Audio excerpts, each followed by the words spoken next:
Welcome to the Human Capital Innovations Podcast, your go-to source for personal, professional, and organizational growth and development. We hope you tune in often for all things people management, organizational development and change, organizational leadership, and social impact related. Maximize your personal and organizational potential with Human Capital Innovations Podcast.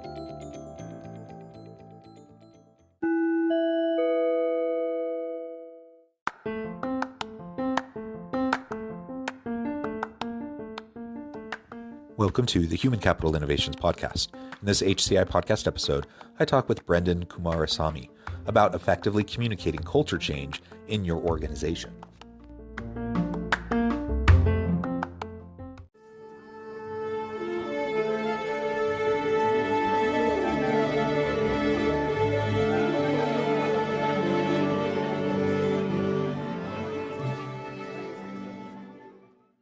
Brenden Kumarasamy, welcome to the Human Capital Innovations Podcast. Thanks for having me, John.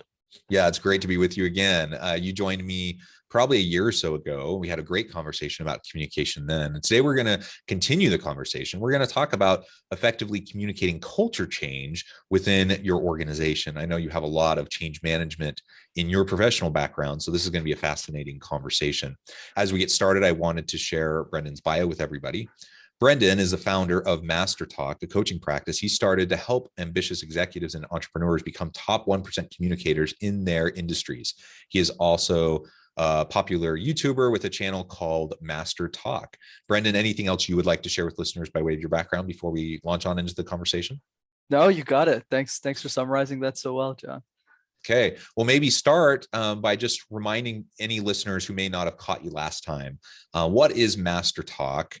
And what are you trying to accomplish there? And then we can get more into the specific topic for today. Yeah, absolutely. So the quick story on it, Jonathan, was when I was in university, I used to do these things called case competitions.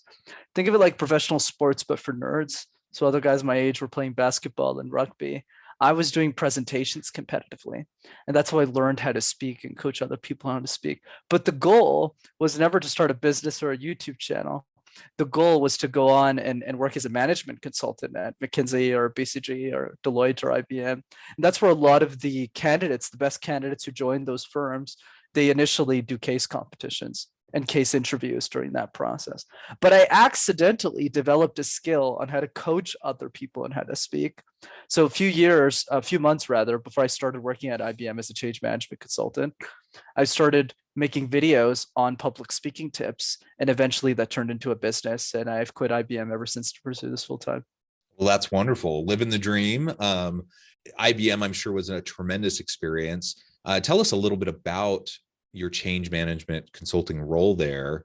And I appreciate kind of the framing up of your origins. And you're right, many people do end up going into these big consulting firms.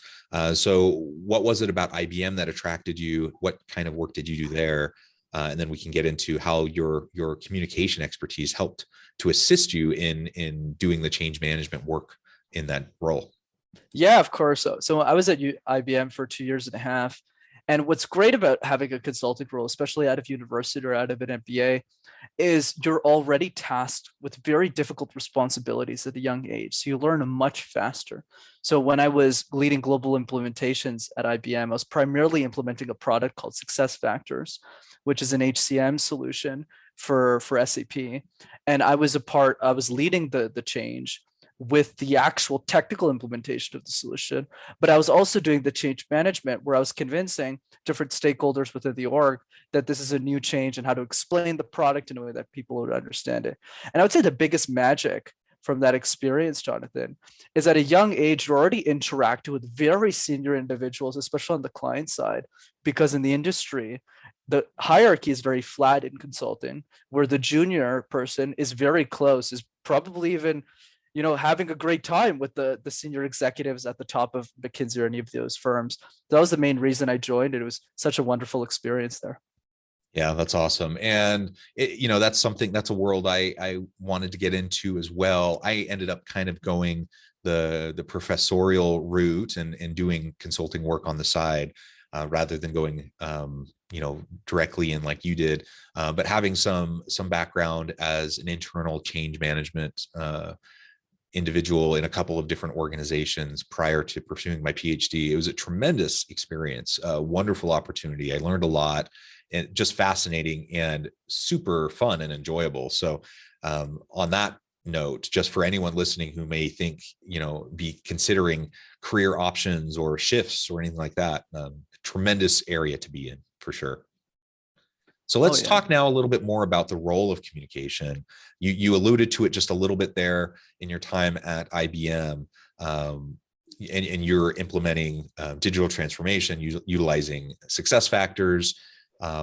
What was the role of communication, and how did you approach it? And maybe if you have any examples of times where you approached it in a less effective way, learned from it, and then were able to pivot and shift and then communicate in a new, better, and more effective way. Yeah, absolutely happy to talk about that.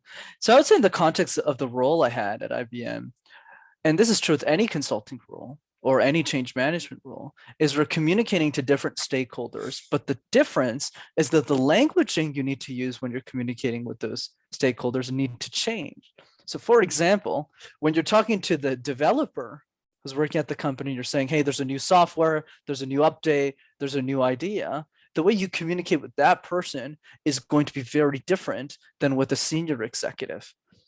So what I really learned in those 2 years is how to be empathetic to the values and what other people want, and adapting to those needs and being able to communicate in a way where people go, oh, that makes sense. I understand why we need to change. So of course, at the baseline, we come up with the presentation that would appeal to everyone, explain the burning platform, tell people why this needs to happen, but also celebrate the benefits. And then the last piece I'll add to that is the importance of small touch-based conversations with every stakeholder. I think what a lot of people miss about change management, especially from a communication lens, is we generally see it as this one big presentation, and we tell people about the change, why it's happening, how it's happening, but we don't focus enough on the small micro touch points between everyone so that we really get a pulse on what are those water cooler conversations that are happening in the organization, so that we can quickly pivot our language to make sure that we stay great in the change management projects that we're implementing. Yeah, and that's my experience too. I remember engaging in a change management project for LG Electronics in South Korea. This was probably 20 years ago, and I was young. I wasn't actually out of college yet. This was a summer internship. Wow. And like you said, the access that I had to senior people within the organization, senior executives, was an amazing opportunity, but also incredibly overwhelming. And the stakeholder approach that you just described was something I definitely had to keep in mind, because depending on who I was talking to and what I was trying to explain or convince, I had to take a completely different approach.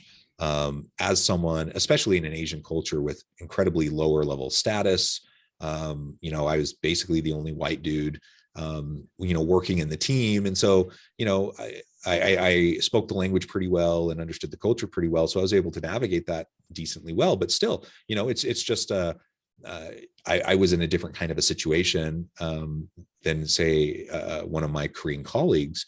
And so it just added to the level of me trying to really hone in and think carefully about the communication strategies that I would take with each different group of people that I had to go in front of. Tremendous learning opportunity. And I appreciate the conversation about the micro touch points with people, because I always tell students when I teach at the university and we're talking about organizational development and change management, you need to consider every single interaction with any stakeholder as part of the overall intervention of the change process. You can't take anything for granted. Every single time you're interacting, it's going to influence the overall trajectory, the momentum, and the outcome. And so you have to look at each client meeting, each interaction with stakeholders as kind of its own standalone intervention event, as part of an overall intervention strategy, and pay attention accordingly. And not to say that we need to be so high strung because every single thing we do is so high stakes. I don't want to say that. We need to, manage, that okay in healthy ways, but it's just a healthy realization that these interactions really do matter. Oh, absolutely. Like one way I would phrase what you said, which is excellent, is probably terminology we don't use that much in the change space, but that I always love to talk about, is the idea about being pessimistic short term and optimistic long term. So being optimistic about the change that we're creating, but also being equally pessimistic on what can go wrong at the smallest granular level. And if we can figure out what those touch points are earlier, it's much easier to mitigate this. One strategy I used when I was at IBM, and I still do that in some cases with different clients and ideas, is mind mapping. So mind mapping is when you look at an organization and you go, who are the key players? Who's driving the change? Who has the most influence on the table? And how do I create microtransactions, relationship building tools, so that I take over the entire mind map? So a good example of this is, let's say the engineers are on board, but there's one engineer who that everyone else looks up to. If that person isn't on board, your change isn't not necessarily impossible, but it's just harder, especially if it's a software change. So that's really the key. It's all about always being paranoid, having some sense of paranoia, rather. I should probably know how to speak English as a speech coach, but the idea is having some level of paranoia short term so that every single risk is mitigated before those issues come up so that the change is more likely to succeed.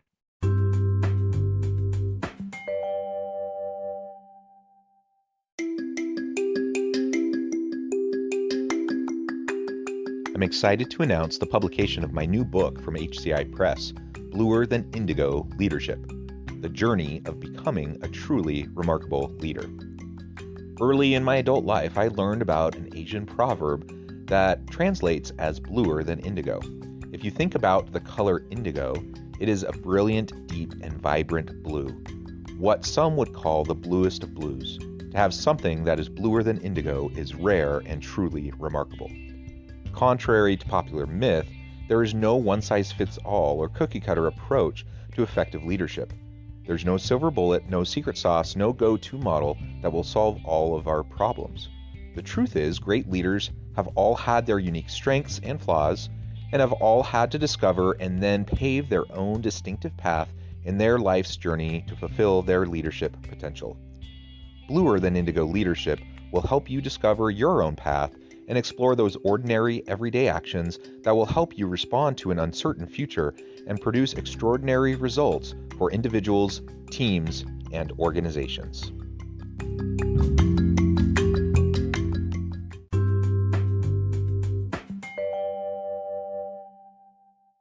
Yeah, I really like that. And I'm a big fan of creating new words. So that's a really good one. I like it. Well, good. So maybe tell us about another example you may have had. It could have been at IBM or since in your career where you've seen a transformation in either your own communication ability or in the communication of an executive you were working with that then led to an increase in their influence, an increase in their ability to drive impactful change. Beautiful question. I would say for me, the biggest lesson I got from IBM is the difference between responding with statements versus questions. Especially when you're young, you're in your 20s, 30s, you always feel like you need to prove yourself. But I've even seen that in the case of 40s and 50s too. I would just see it's a bit more common there because we're getting started in the workplace. So we want to show you what we can do. We want to show your expertise. Hey, Jonathan, we need to think about this. We need to do this.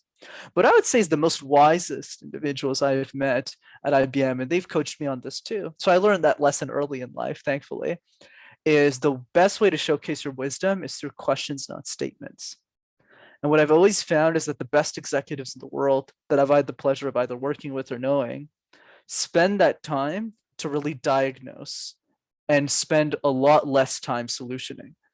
So they ask a lot more questions. Why do you believe this? Why is this important to you? Where do you see the company going in the next 5 years? Those are generally the best change management executives because everyone feels like their voice is being heard. Everyone feels like this person really cares. And the person who's asking the questions has all the information and knows exactly how to make the change. I would even add, as far as to say they have all the leverage. So when they say that 10% solution, that 10% of the time, or even 5% of the time, where they give statements, everyone is listening to those statements. So it's not about being loud, and you know this probably better than I do. It's not about being loud, but only being vocal in the right moments and spending most of the time in silence, just listening and asking the right questions. That's probably the biggest lesson I got that created the best transformation. Yeah, I love that. And asking good questions is a real skill. It's hard to do. So it's easy to say, ask good questions. And listeners may think, well, yeah, okay, that sounds good. So next meeting, I'm just going to sit back. I'm going to observe. I'm just going to ask good questions. Okay. But it's a skill that needs to be developed. So certainly being mindful of it, having a goal in place to listen more, and to try to formulate good questions. That's excellent. But just recognize it will take practice over time, because we're not, I don't know, like I was going to say we're not hardwired, but I don't actually know in terms of like evolutionary psychology, but in terms of culture and norms, like you said, I think we're more inclined just naturally to try to speak up and to assert some sort of level of faux confidence and certainty around whatever we're saying. And frankly, that often gets rewarded in organizations, at least in the short term. And so we need to disrupt that pattern within ourselves, and then be willing to sit, in some cases, discomfort as we're sitting in more silence and listening more, and trying to really ask the good, thoughtful questions. And when you ask the good, thoughtful questions, that means you have to listen even more intently to what people say, so that you can then ask the follow-ups, and you can then use what you learn to inform your approach moving forward. All of that sounds simple, but it's not easy. It takes practice, and it takes time and intentionality. Absolutely, John. And I'll even give you a framework for those of you who want to get better at this. So here's a simple one I teach clients, which is, what is the outcome that you're looking to drive, or the outcome from the conversation? And how do you ask questions to figure out one specific thing? And that specific thing is generally, what does that person value and what are their incentives? So what if you show me the incentive, I'll show you the outcome, right? So it's the same idea. So I'll give you a super easy example to demonstrate this. Let's say we take a vice president of sales. We're at a company, and let's say we're implementing a new CRM. That vice president of sales is probably thinking, if I have to implement this new CRM, that means I have to take everything in my pipeline and then put it in the CRM. It's going to take me a bunch of time. I don't want to do this. But how do I know that so accurately? It's because I talk to a lot of vice presidents of sales, right? So the key is, you need to figure out what is the outcome. Okay, so the outcome is to convince this vice president of sales that Salesforce, let's use Salesforce as an example, not endorsed by them in any way, but let's just use an example, that, hey, this is something that you want in your business, not something you don't want. So this guy's an old school vice president of sales. Oh, all my pipeline, everything is on a piece of paper. I don't need Salesforce. So let's use this as an example. So then the second piece is, now you want to drive questions that lead to figuring out what their priorities. So what's your opinion of Salesforce? Let's say James. Then James goes, oh, Salesforce is good. It's a good system. What are some of the challenges you have with Salesforce? Oh, Brenden, I'm going to spend so much time putting all of this in the pipeline. It's going to take me an extra 30 minutes. Do you know how valuable my time is? I'm always spending all this time doing sales. And then you're asking the questions, and the goal of the question is to figure out their priorities and to figure out what they value. And then once you have all that information, the final piece of the framework is then representing their own languaging against them. So you would say something like this: oh, James, completely understand. It does take a lot of time, but I feel we need to think about this in the long term. Imagine how much time this would save us over 5 years. If all of your team members, right, have you ever been in a situation where, one of your team members had a deal that you weren't aware of? Oh yeah, Brenden, now that you think of it, now that you mention it, there's one of my team members that's always closing deals and I never find out about it. I can never update it. So, well, Salesforce fixes that, James, because then they can implement. It's going to take an extra 5 minutes, but imagine how much more money you'll make. Oh, that makes a lot of sense. You're right. That makes a lot of sense. We should definitely implement Salesforce. I used his own languaging against him. So I hope that framework helped. Yeah, I think that's a great example, and a practical way to start approaching it. And again, it just takes intentionality. It takes time. It takes a little bit of practice. But pretty soon you can become known as a thoughtful, intelligent, insightful individual that people really pay attention to. And it may seem counterintuitive, but sometimes we think it's the loud, boisterous ones that get all the attention, that suck all the energy out of the room. I suppose that can be the case, but my experience has been, both individually as well as working with other people, that if someone is always commenting, always asserting themselves, especially if they do it in a blustery way or a faux confidence kind of a way, people tune them out. They don't actually really pay attention to them. It's not effective. They're just taking up space. And people tend to pay attention to those that are thoughtful, quiet, considerate, and who only speak on occasion when necessary to try to flesh things out or to try to, better understand things. People tune into that. They hone in very quickly on that, and you'll start to build your reputation for being a really impactful communicator, not because you're taking more like time. So if we use, like, let's say a presidential debate, sometimes commentators following a presidential debate, they'll rate the debate based on like how much time someone got speaking. What was the amount of speaking time? What I'm suggesting is, in the workplace, we're not in a presidential debate. So it's not about how much actual speaking time we're taking within a meeting. It's about impact time, right? And everything you've been describing is all about how to have greater impact in the moments we choose to communicate whatever kind of initiative or change or anything we're trying to influence, right? Fascinating analogy. I love that. Very good. Brenden, it has been a pleasure. I note the time, and in a few minutes here, I'm going to need to let you go. But before we close today, I wanted to give you a chance to share with listeners how they can get in touch with you, find out more about your work, and then give us the final word on effective communication for organizational change. Yeah, absolutely. John, always a pleasure to see you and hear from you. So yeah, for those of you who want to check out more of the work that I do, Master Talk, the YouTube channel, is definitely the best place. Go to YouTube, type Master Talk in one word, and you'll have access to all of my free content on public speaking. And if you want to attend one of my free trainings and get coaching from me, that's rockstarcommunicator.com. If you go to that website, you can register for one of my next free trainings and learn more about effective communication. In terms of the final word, I would say a lot of us, when we think of communication, Jonathan, we see it as a chore. We go, ugh, I don't want to work on this. This is daunting. So I encourage all of you to reflect on this question that will help you to dream more about your communication skills. The question is this: how would the world change if you were an exceptional communicator? How would your organization change, your family change? If you really start to ponder that, you'll get a lot more excited about working on your communication skills and see some incredible results that come with it. Great question, great insights, Brenden. I really appreciate your time.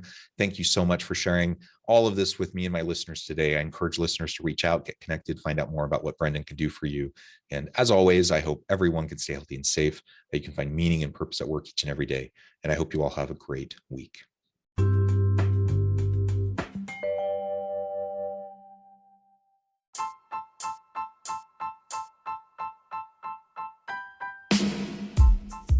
The alchemy of truly remarkable leadership. Ordinary, everyday actions that produce extraordinary results. Consider how the nature of work has shifted over the past 50 years. With increased globalization, rapid technological advancement, and the shift in economic composition, the average job of today looks very different than the average job of 50 years ago. What will the jobs and organizations of tomorrow look like? Moreover, what does this all mean for organizational leaders? What are the core competencies and capabilities of organizations and their leadership that are prepared for continued disruption and geopolitical and socioeconomic shifts? Regardless of what the future holds, increasingly, leaders need to be socially minded, data-driven, decisive, champions of talent, and disruptors of the traditional notions of leadership, teams, organizations, and work. The alchemy of truly remarkable leadership will help you to explore your own leadership competencies and capabilities and consider ways to apply and implement them into your workplace and personal life.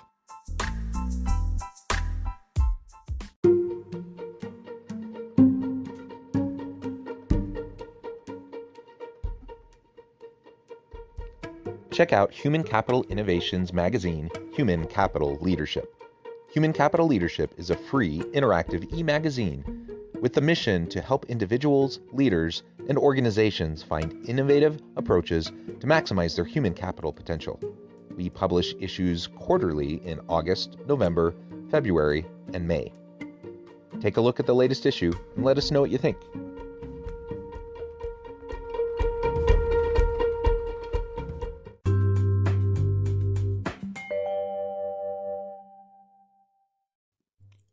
Thanks again for joining us for this episode of the Human Capital Innovations Podcast. I hope you stay healthy and safe and that you have a great week.